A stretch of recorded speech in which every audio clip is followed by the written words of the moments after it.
Chunk One et Kamala Harris. En fait, j'ai lu quelque part que les gens ont acheté son livre, ou au moins 300 000 personnes, ou au moins beaucoup de donateurs. Mais, vous savez, nous sommes maintenant dans la version E, après la tombée de la nuit de la tournée du livre, où nous travaillons en mode trash maintenant. On lâche le mot en F. Oh, elle nous rappelle à quel point elle aurait pu être branchée si elle avait été la présidente. Trump a fait ça sur la pelouse sud de la Maison-Blanche. Au fait, Paris n'était pas censé voir ça. Pas le hall d'entrée lustré du Ponf. Pas les assistants agrippés à des housses à vêtements comme des boucliers. Pas la façon dont une marque construite sur le silence se retrouverait soudainement noyée dans le bruit.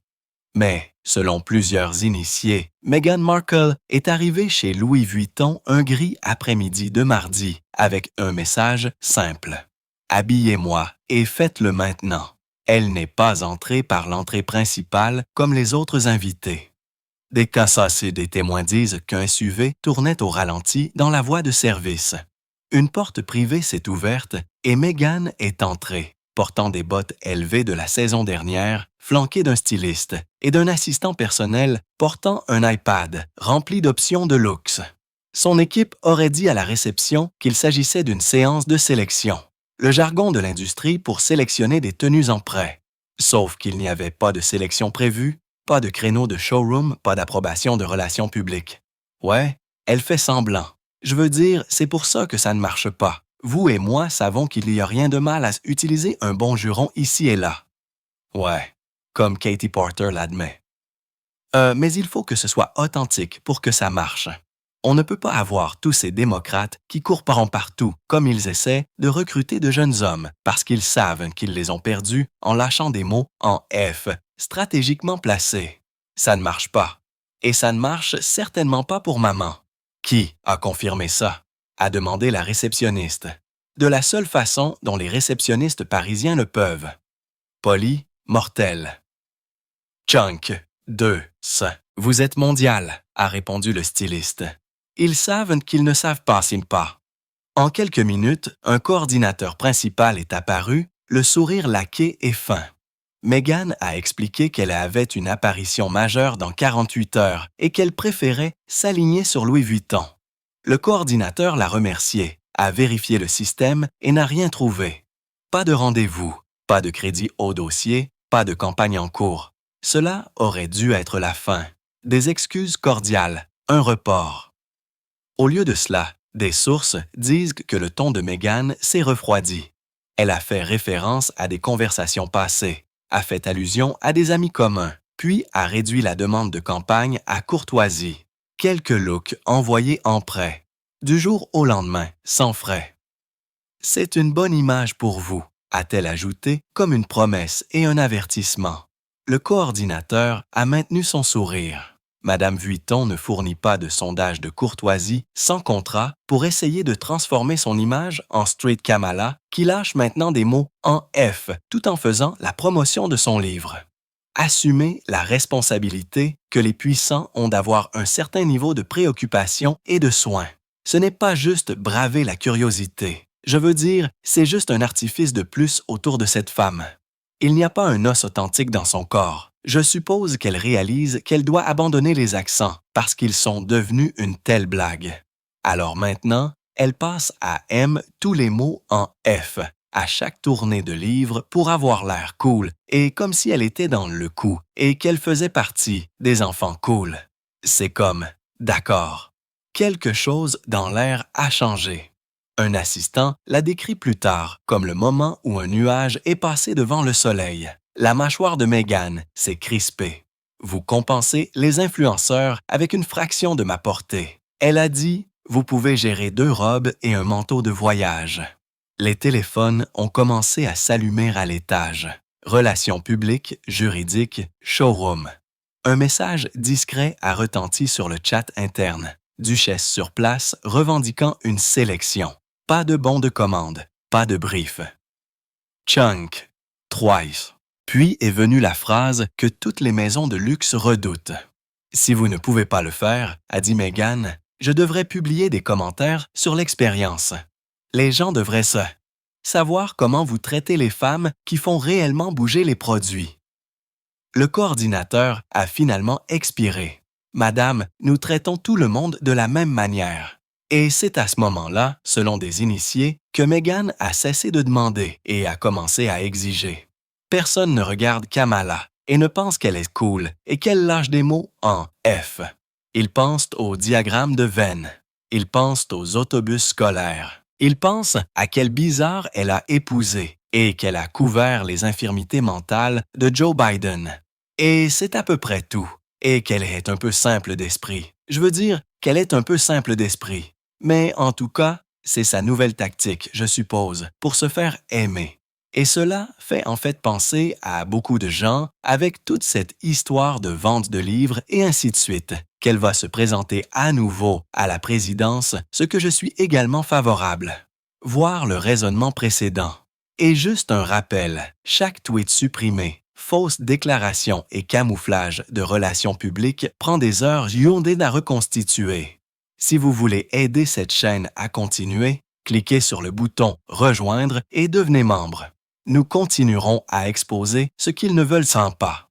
Maintenant, je ne sais pas si je peux en obtenir 3 d'affilée en termes de personnes que vous voulez garder, n'est-ce pas? Vous savez, collectivement dans les veines, pour nous maintenir, tenir, tous en vie. Ça date de quelques jours, mais je dois demander, n'est-ce pas? Dès que j'ai vu Meghan Markle sortir du défilé de mode Balenciaga, et au fait, n'était-ce pas eux qui avaient fait des publicités assez bizarres il y a quelques années? Je veux dire, vous savez, continuez. Exploitation de jeunes enfants. L'échange qui a suivi est déjà devenu une légende dans les cercles de la mode parisienne. Des témoins disent que la voix de Meghan est restée calme au début, presque trop calme. Elle a fait un geste vers une rangée de mannequins vêtus pour une prochaine campagne et a dit « Vous êtes en train de me dire que ces filles obtiennent des robes gratuites, mais je ne peux pas en obtenir une. » La coordinatrice a tenté de détourner la question. « Ces looks appartiennent à nos ambassadeurs, madame. Ils sont contractuels. J'étais presque l'une d'entre elles. » A-t-elle lâché. « Tout le monde sait qu'on m'a considéré pour votre campagne l'année dernière. » Cette partie était à moitié vraie. Chunk 4. Des initiés ont confirmé plus tard que son équipe de relations publiques avait évoqué un partenariat après que Dior l'ait décliné, présentant Meghan comme le visage mondial de l'indépendance féminine. Vuitton avait poliment décliné après un débat interne. Le risque l'emportait sur la portée. Maintenant, debout à leur siège, elle réécrivait ce rejet comme un droit. Elle a commencé à énumérer des statistiques.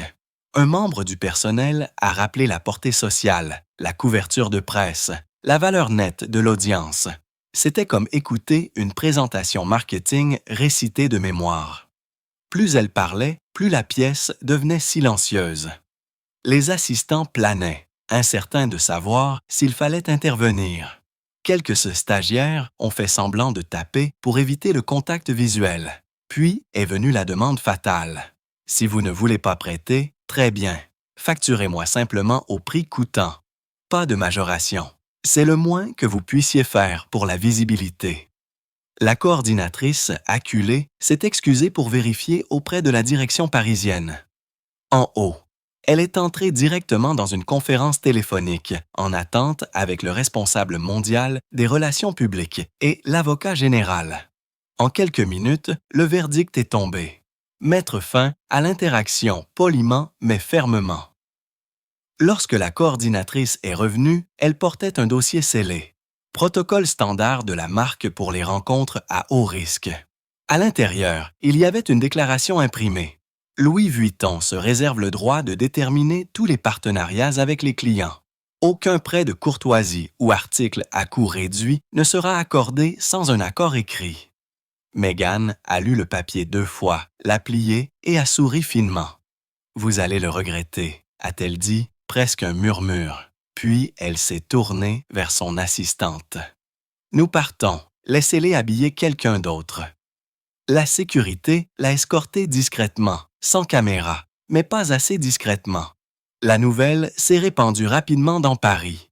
Au coucher du soleil, tous les bureaux de relations publiques de LVMH à Chanel savaient ce qui s'était passé.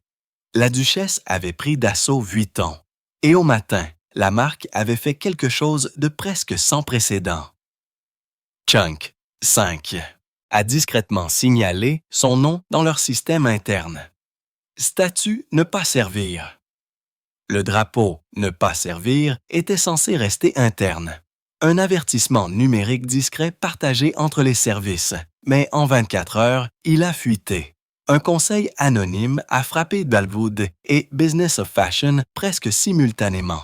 Les dirigeants de Louis Vuitton ont donné pour instruction à tous les showrooms européens de refuser l'accès de courtoisie à Meghan Markle ou à ses représentants. L'histoire a explosé. Les initiés de la mode ont appelé cela la liste noire. Personne ne survit. Au début, le camp de Meghan a tout nié. Son porte-parole a déclaré à Entertainment Tonight: « La duchesse entretient des relations positives avec de nombreuses maisons de couture. Toute allégation de liste noire est entièrement fausse. Mais à huis clos à Montecito, la panique était réelle. » Selon 2 membres du personnel interviewés anonymement plus tard, Meghan a passé la matinée à faire les 100 pas dans son bureau, le téléphone à la main, appelant son styliste à Londres. « Ils ne peuvent pas faire ça », a-t-elle dit. « Vous ne coupez pas un nom mondial. Je suis la démographie qu'ils veulent. » Le styliste a essayé de la calmer, suggérant de se tourner vers des créateurs indépendants, mais Meghan n'écoutait pas. « Non », a-t-elle lâché, « c'est ciblé. Dior m'a exclu maintenant. » Vuitton, quelqu'un tire les ficelles à Paris.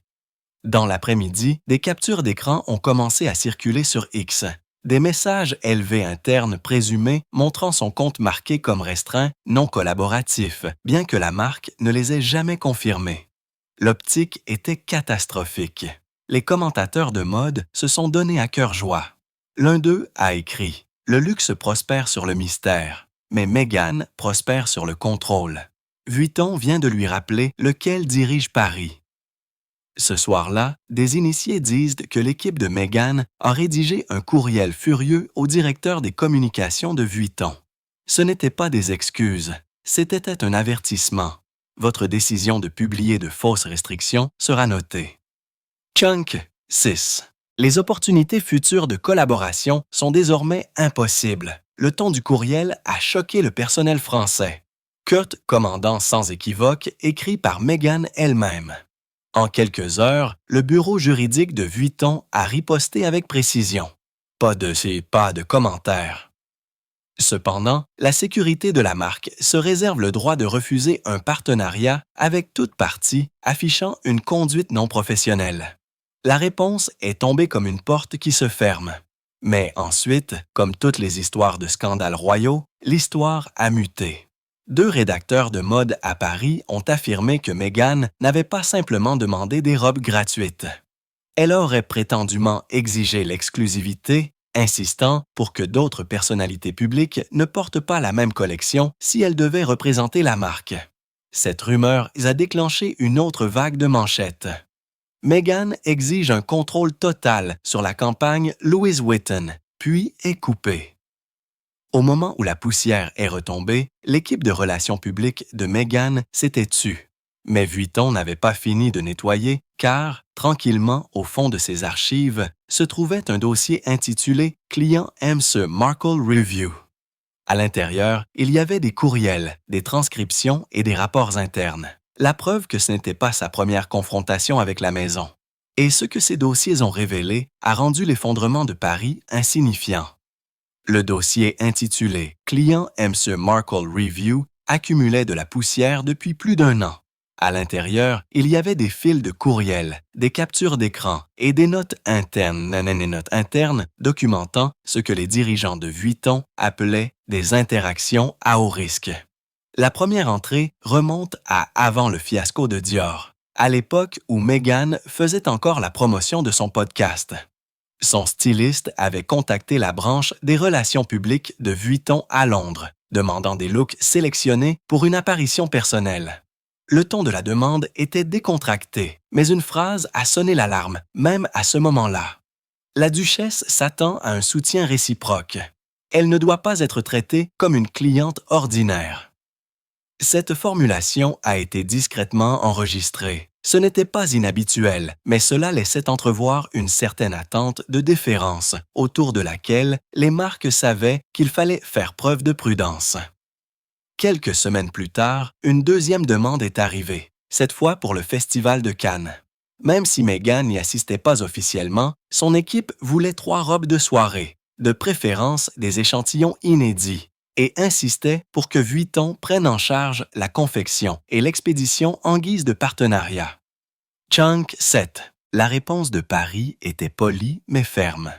Nous apprécions votre demande, mais nous ne pouvons pas fournir d'échantillons pour des apparitions non confirmées. En quelques heures, l'un des dirigeants de Vuitton a reçu un DM privé d'un compte anonyme, plus tard attribué à l'un des sous-traitants en relations publiques de Meghan, se plaignant que la marque avait snobé une femme d'influence tout en élevant une royauté dépassée. Cette ligne s'est rendue directement au dernier étage. C'était coordonné. Une dirigeante a dit plus tard qu'elle voulait créer une pression de l'extérieur tout en négociant à l'intérieur. Ce n'est pas de la collaboration, c'est de la coercition. Au moment où elle s'est présentée à l'improviste au siège des mois plus tard, Vuitton avait déjà un dossier en attente, non pas pour approbation, mais pour référence. Il connaissait ses habitudes, a dit un initié. Ils avaient déjà vu le même droit auparavant. La visite non invitée a été la goutte d'oiseau qui a fait déborder le vase. Après la confrontation de Paris, le rapport interne de Vuitton a été mis à jour avec une entrée de clôture. La cliente a tenté d'obtenir des marchandises gratuites ou à prix réduit sans autorisation. A menacé de publicité négative en cas de refus, recommandant un désengagement de la marque dans toutes les régions. Dans le monde du luxe, c'était une façon polie de dire « mise sur liste noire ». Lorsque l'existence du rapport a fuité, les défenseurs de Meghan ont essayé de le faire passer pour un malentendu culturel. Une Américaine s'attendant à une collaboration dans un ancien système européen. Mais les initiés à Paris ont levé les yeux au ciel. Il y a une différence entre la confiance et le commandement. Une responsable des relations publiques a déclaré à Léandre « Elle l'a franchi ». Et juste au moment où le monde de la mode pensait que l'histoire était terminée, une autre fuite a ravivé les flammes. Un agent de sécurité du siège parisien de Vuitton a vendu des images à un point de vente de potins. Des extraits granuleux montrant Meghan entrant dans le bâtiment ce jour infâme, son assistant traînant derrière avec une housse à vêtements. Pas de cris, pas de scène, juste Meghan s'arrêtant au comptoir de la réception, pointant l'ascenseur et prononçant une phrase claire et silencieuse, parfaitement capturée par l'angle de la caméra. Ils vont le regretter. Cet extrait de 5 secondes est devenu viral. En quelques heures, ils vont le regretter était en tendance sur TikTok et X, ironiquement associé à des montages au ralenti de défilés de mode Vuitton. La marque est restée silencieuse comme elle l'a toujours fait.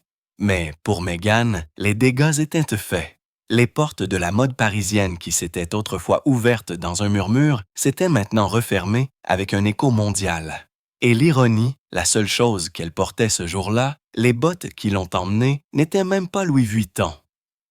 Junk 8. C'était des Valentino. Le lendemain matin, Paris était en effervescence, mais pas comme Meghan l'avait espéré. Les rédacteurs sur de mode, les stylistes et même les marques rivales échangeaient le clip comme de la contrebande. Les 5 mots « Ils vont le regretter » étaient devenus un hymne à la fois à la défi et à la chute. Dans les bureaux de Louis Vuitton, l'ambiance était étrangement calme. La marque n'avait pas besoin de dire quoi que ce soit. Leur silence était devenu une stratégie. Un haut dirigeant aurait déclaré au personnel lors d'un débriefing privé. « Nous ne répondons pas au théâtre. » La couture, c'est la réputation, pas la réaction.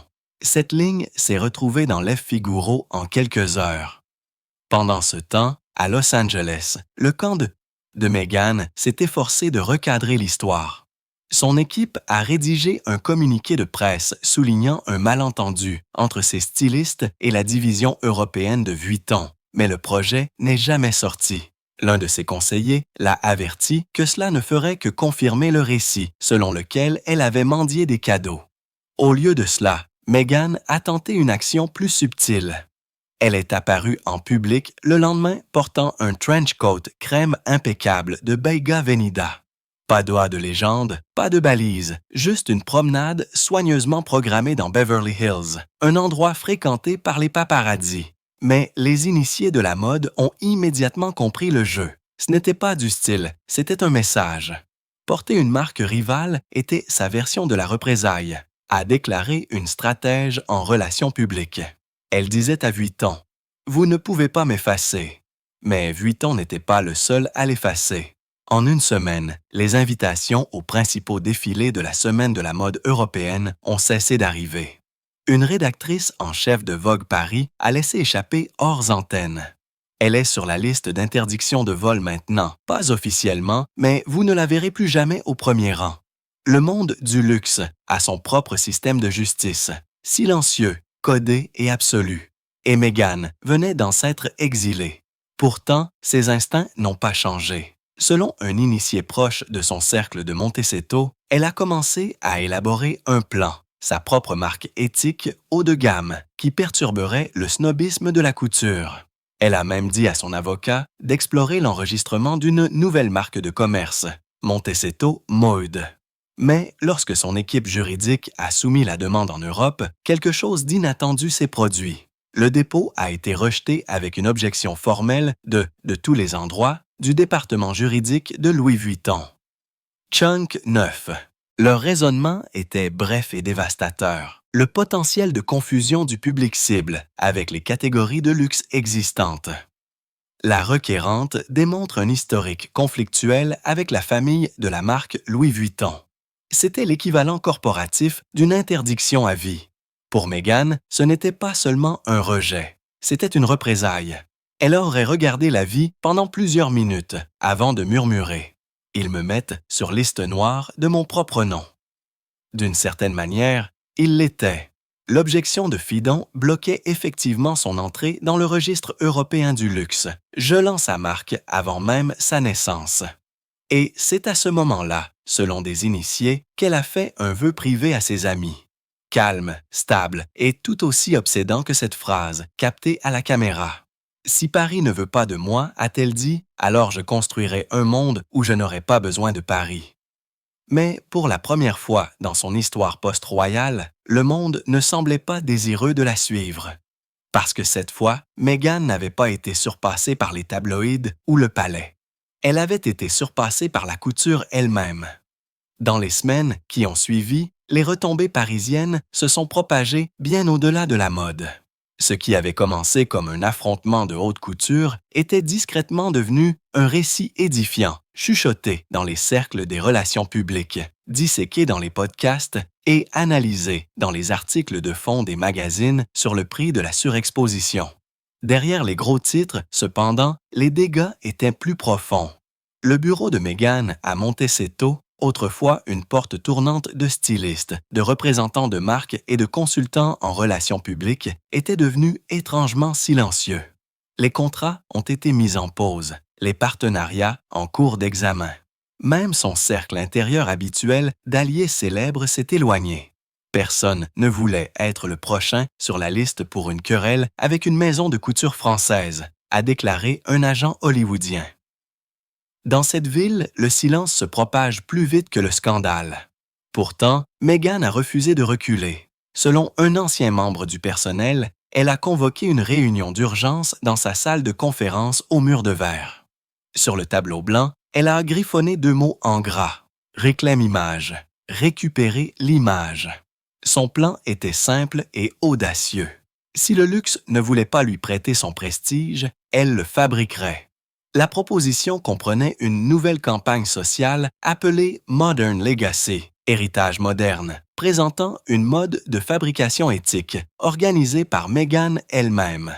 « Oubliez Louis Vuitton », a-t-elle dit à son équipe. « Nous allons montrer au monde à quoi ressemble l'élégance lorsqu'elle n'est pas enchaînée à l'argent ancien. » Cela semblait valorisant jusqu'à ce que son avocat intervienne. Le problème n'était pas la vision, c'était la légalité. L'objection de Wood bloquait toujours sa marque dans l'UE. Toute tentative de commercialiser une ligne concurrente pourrait déclencher un litige en vertu de la clause de confusion de marque. Pour une fois, Meghan était acculée non pas par des potins, mais par de la paperasserie. Chunk, 10. Pendant ce temps, la victoire silencieuse de Vuitton était célébrée en interne. Selon un bref de direction divulgué à Leon Business, l'incident a été qualifié d'action préventive de marque, un jargon d'entreprise pour donner l'exemple. En traçant une ligne avec Markle, a expliqué un initié, Vuitton a réaffirmé son contrôle dans un monde obsédé par l'influence des célébrités. Aucune star n'est plus grande que la maison et Paris était d'accord. D'autres marques ont suivi le mouvement. Dior, Balin, même Hermès ont discrètement resserré leur politique de relations publiques. Le message était clair. Pas de visites non programmées, pas d'influence d'influenceurs, pas de récits d'ambassadeurs non approuvés. Meghan avait changé les règles, mais pas en sa faveur. À la fin du printemps, elle avait presque disparu de la presse européenne. Son nom n'apparaissait plus dans les alignements de la semaine de la mode, ses invitations perdues dans des erreurs de communication logistique. Un chroniqueur britannique l'a résumé froidement. Elle s'est autrefois battue contre le palais pour la liberté.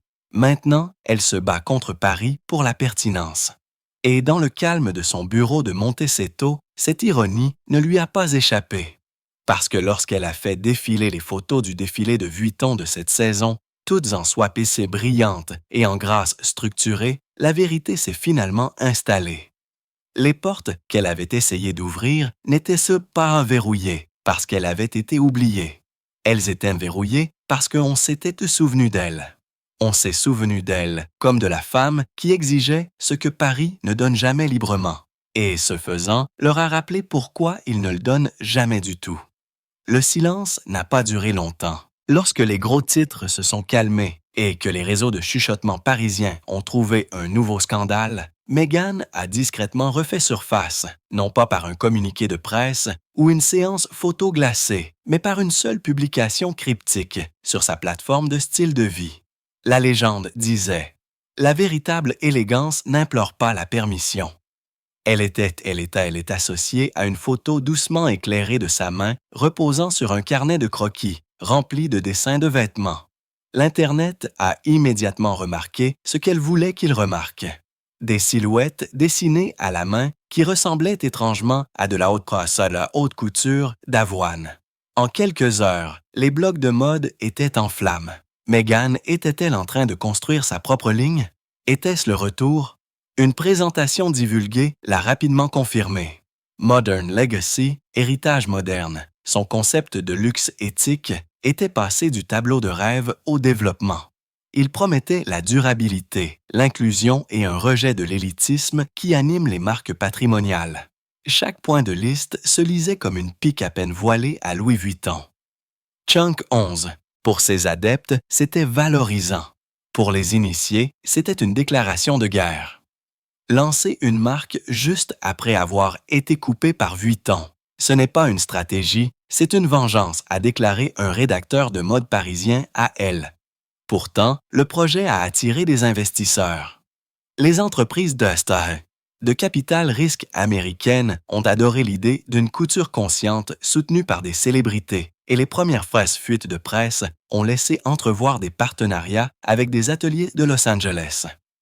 Pendant un moment, il a semblé que Meghan avait transformé l'exil en opportunité. Mais dans le monde du luxe, la mémoire est longue. Un mois avant la révélation prévue de Modern Legacy, héritage moderne, une lettre anonyme est arrivée dans la boîte de réception d'un journaliste spécialisé. L'expéditeur prétendait être un ancien employé de Vuitton. En pièces jointes, il y avait des notes internes du jour où Meghan a été mise sur liste noire, ainsi que des courriels de ses assistants exigeant des looks gratuits pour la visibilité. Le journaliste a publié des extraits. Du jour au lendemain, l'histoire est revenue à la vie sous un nouveau titre. Les dossiers Meghan de Vuitton. La vraie raison pour laquelle Paris a dit non. Les courriels divulgués étaient brutaux, détaillés, horodatés, indéniables. Son équipe avait explicitement énuméré des pièces gratuites en échange de visibilité, et promis une couverture sociale exclusive avec Meghan elle-même, copiée sur chaque message. En 24 heures, les investisseurs de Modern Legacy, Héritage moderne, ont commencé à se retirer. Leurs équipes de relations publiques ne voulaient pas que leur nom soit lié à ce qu'un dirigeant a appelé le retour de la liste noire de la couture. Lorsque son équipe juridique a retracé la fuite, le domaine de l'expéditeur a mené à une société de conseil privé, une société qui avait discrètement travaillé avec le bras de relations publiques de Vuitton des années auparavant. Paris ne pardonne pas. Chorégraphie, a murmuré l'un de ses conseillers. À la fin de la semaine, le lancement de Meghan avait été reporté indéfiniment. Son bureau a blâmé les retards de production. Les initiés savaient ça mieux. Malgré toutes ces tentatives de reconstruction, Paris avait fait valoir son point de vue. Tiavra. Vous pouvez concevoir votre propre ligne, contrôler votre propre message, même construire votre propre empire. Mais dans le monde de la couture, une fois les portes fermées, elles ne se rouvrent pas. Pas même pour une duchesse. Pendant quelques semaines, Meghan a de nouveau disparu des gros titres. Chunk 12. Pas de publication, pas d'observation, pas de mise à jour. Mais à l'intérieur de son complexe de Montecito, les lumières sont restées allumées tard. Selon un initié, elle n'était en mode de contrôle des dommages, déterminée à découvrir qui, dans le monde du luxe, avait divulgué ses courriels internes de Vuitton. Elle n'était plus intéressée par le pardon. Elle voulait des noms. Par l'intermédiaire d'un intermédiaire discret, Meghan a embauché un consultant privé en gestion de crise de Londres, quelqu'un connu dans l'industrie de la mode pour nettoyer les catastrophes de relations publiques de haut niveau. Sa première étape était simple: cartographier la fuite. Retracer chaque fil d'Ariane numérique du journaliste qui a révélé l'histoire des dossiers Vuitton jusqu'à sa source. Ce qu'il a trouvé a choqué même elle. Les courriels ne provenaient pas directement de Vuitton. Ils provenaient d'un sous-traitant en relations publiques tiers, une agence boutique autrefois utilisée par l'équipe de Meghan lors de ses jours de promotion des archétypes. Cette agence avait depuis été absorbée par une plus grande entreprise de communication qui gère maintenant des comptes pour Louis Vuitton. En d'autres termes, les propres anciens alliés de Meghan avaient remis l'histoire à Paris. Elle a réalisé trop tard que chaque pont qu'elle avait brûlé dans cette industrie se connectait à un autre. Le consultant a dit plus tard à Page 6. Les mêmes personnes qui prenaient autrefois ces appels échangent maintenant ces histoires. La découverte du Rassail a plongé Meghan dans ce que le personnel a décrit comme une fureur contrôlée. Elle a appelé son avocat, son ancien publiciste, même un vieux contact chez Vogue, exigeant de savoir qui avait autorisé le récit selon lequel elle avait mendié des vêtements gratuits. Les réponses étaient toutes les mêmes. Distance polie. Tout le monde a prétendu ignorer. Le lendemain matin, le consultant a démissionné. Il lui a dit qu'il ne restait plus rien à contenir. L'histoire n'était pas gérée. On s'en souvenait. Le même jour, un dernier coup est arrivé. Business of Fashion a publié une chronique exclusive intitulée « L'effet Marle », quand l'influence se transforme en droit. L'article citait des dirigeants de la mode anonyme de 3 grandes maisons. Aucun ne l'a nommé directement, mais le message était indubitable. Chunk 13. Il y a une fine ligne entre collaboration et coercition. Une fois franchie, l'industrie se corrige discrètement. Pour Meghan, cela se lisait comme une nécrologie. Son téléphone, autrefois un flux constant de courriels, est maintenant resté étrangement silencieux. Les invitations des relations publiques ont disparu. Les créateurs ont cessé de la suivre sur Instagram. Un par un, les stylistes qui se battaient autrefois pour l'habiller ont maintenant évité même de mentionner son nom lors des essayages. Elle est devenue radioactive, a déclaré une source proche d'une grande maison de couture new-yorkaise. Pas détestée et juste effacée. Et pourtant, cette gomme était la seule chose que Meghan refusait d'accepter. Tard dans la nuit, après que son équipe soit rentrée chez elle, elle se serait tenue près de son bureau en faisant défiler de vieilles photos de ses débuts. Tapis rouge, talk show, apparition de gala. son reflet pris dans le verre sombre de la fenêtre. Elle a murmuré quelque chose comme « J'étais censé les redéfinir », a déclaré un ancien assistant. Puis, elle a supprimé tous les projets de publication sur Modern Legacy, héritage moderne, de son téléphone. Le matin, ses comptes sociaux étaient de nouveau vides, silencieux, immaculés et en attente. En fin de compte, Louis Vuitton n'a pas eu besoin de l'humilier en public. Leur victoire était plus silencieuse, du genre que Paris préfère.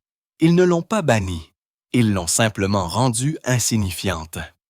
À la fin de l'été, la querelle Meghan Vuitton était devenue une légende. Une histoire de fantômes édifiantes qui flottait dans les cercles de la mode chaque fois qu'une célébrité allait trop loin. Les rédacteurs en parlaient à voix basse dans les bars à Champagne de Milan. Les stagiaires la répétaient comme du folklore dans la salle de copie de Vogue.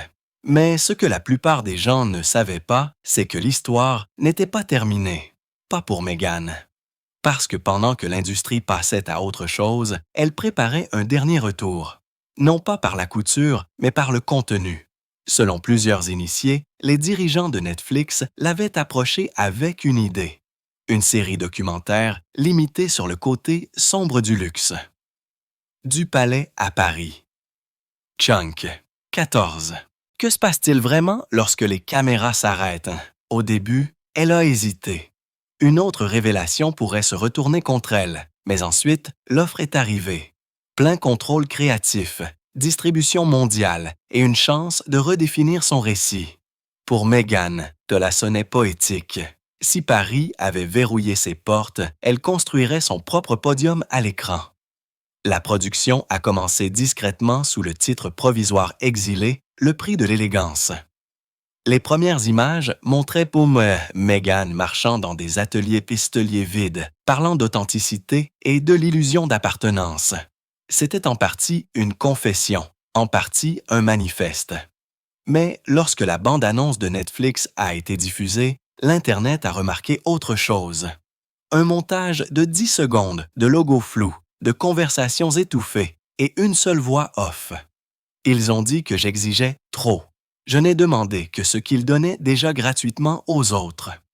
La citation a tout relancé. L'équipe juridique de Louis Vuitton a immédiatement envoyé une mise en demeure, accusant la production d'insinuations diffamatoires. Le clip est devenu viral avant que Netflix ne puisse réagir. Soudain, le récit ne portait plus sur l'authenticité. Il portait sur la vengeance. Elle a de nouveau transformé la semaine de la mode en un champ de bataille. Un commentateur français a déclaré en direct à la télévision « Elle ne veut pas la paix, elle veut le dernier mot ». En 48 heures, les maisons de couture parisiennes ont commencé à émettre des contre-mesures subtiles. Une campagne Dior mettant en vedette des mannequins sous le slogan « La grâce ne s'achète pas ». Un éditorial de Chanel intitulé « Pouvoir silencieux » et la propre publication cryptique de Louis Vuitton. Nous ne répondons pas au bruit. Nous créons un héritage. C'était une guerre élégante. Pendant ce temps, la bande-annonce de Meghan avait accumulé 40 millions de vues en 3 jours. Les analystes boursiers de Netflix ont appelé cela du marketing de controverse à son meilleur. Ses fans ont salué son courage. Les critiques l'ont qualifié de narcissisme sur film. Chunk, 15. Mais à huis clos, quelque chose d'inattendu s'est produit. Les dirigeants du géant du streaming sont devenus nerveux. Les sponsors ont commencé à retirer la publicité du projet. Une note divulguée à la presse disait « L'imprévisibilité du sujet introduit un risque de réputation pour la plateforme ». En une semaine, la série documentaire a été discrètement retardée pour un examen éditorial. Et juste comme ça, encore une fois, Meghan s'est retrouvée réduite au silence. Cette fois, non pas par une monarchie ou une maison de couture, mais par l'industrie même qu'elle pensait contrôler. Son téléphone a vibré un soir avec un message d'un ancien styliste à Paris. Ce n'était que 4 mots. Il n'oublie jamais.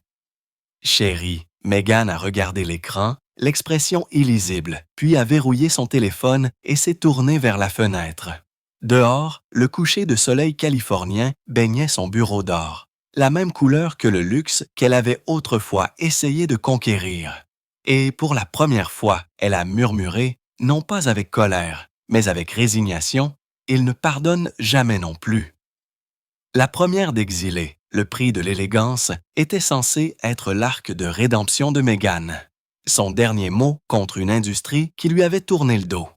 Mais au moment où Netflix l'a finalement diffusée, des mois en retard et fortement éditée, elle n'a plus ressenti sa victoire. La scène d'ouverture montrait Meghan debout dans un studio sombre, un seul projecteur coupant son visage. Elle ne portait aucun logo de créateur, aucun bijou, juste un chemisier blanc uni. « Ils m'ont dit que je n'avais pas ma place », a-t-elle dit doucement. Ils avaient raison, je n'appartenais à personne. Le ton était calme, presque obsédant. Pendant les 20 premières top 13 minutes, le documentaire la dépeignait comme une visionnaire déchue, incomprise, maltraitée, calomniée. De vieux extraits d'elle, souriant lors de galas de mode, jouaient à côté d'images, en noir et blanc, de machines à coudre et de podiums vides.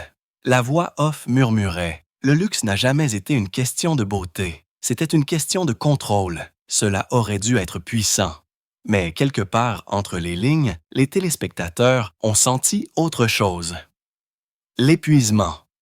Les grandes déclarations sur la vérité et le pouvoir ressemblaient à des échos de vieux scandales. Même ses fans les plus fidèles ont admis en ligne que cela ne ressemblait plus à un combat. Cela ressemblait à un abandon. Puis vint le rebondissement. À mi-chemin de l'épisode, juste au moment où Meghan décrivait le fait d'être exclue de toutes les maisons de Paris, l'écran a clignoté.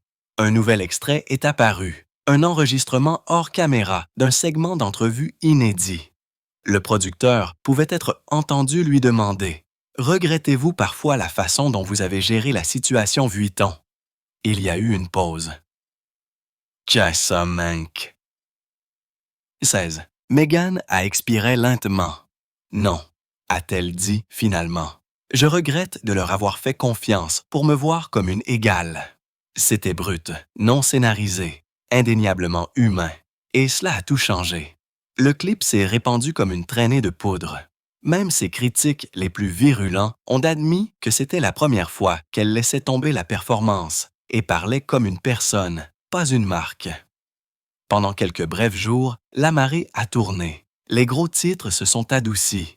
Des articles de fond sont apparus avec des titres comme « La Meghan » que nous n'avions jamais entendu et avaient raison sur l'industrie depuis le début. Mais juste au moment où l'élan s'est construit, Louis Vuitton a publié son dernier coup. Une page entière dans Vogue Paris. Fond noir, texte blanc à empattement. La vraie grâce n'a pas besoin de défense. Louis Vuitton, 1854. Pour toujours. Aucune mention de son nom. Pas besoin. Tout le monde a compris. Le monde a continué. Un mois plus tard, Meghan a été vue pour la première fois en public depuis la diffusion du documentaire. Marchant pieds nus le long de la côte de Montecito, des écouteurs dans les oreilles, le vent dans les cheveux. Pas de sécurité, pas de styliste, pas d'entourage, juste elle. Un photographe a pris la photo de loin. Elle a été diffusée le lendemain matin sous le titre « Meghan Markle s'éloigne définitivement des projecteurs ». Et peut-être l'avait-elle fait, car pour la première fois depuis des années, elle ne ressemblait pas à une duchesse, ou à une célébrité, ou à une femme se battant pour sa place dans le monde de quelqu'un d'autre. Elle ressemblait à quelqu'un qui avait enfin cessé de courir après des pièces qui ne voulaient plus d'elle et avait commencé à construire la sienne. Le même monde qui attendait autrefois sa chute attend maintenant son prochain coup. Mais Meghan n'a rien publié. Elle n'a pas parlé. Elle a juste disparu dans la lumière californienne, laissant derrière elle une vérité tacite que même Paris, malgré toute sa grandeur, ne pouvait nier. Elle avait perdu la guerre de la mode, mais pas l'obsession qui l'a rendue inoubliable.